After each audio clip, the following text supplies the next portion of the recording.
case is just gonna glitch out and go all over the place.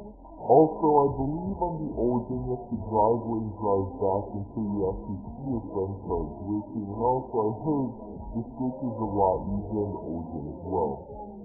There's so many things that can actually happen. It either glitches you out like it did over here, it either throws you, kills you, the car just goes crazy and random things happen. So I highly recommend you guys try this one out because it's a lot of fun to do and it's kind of unexpected what's going to happen.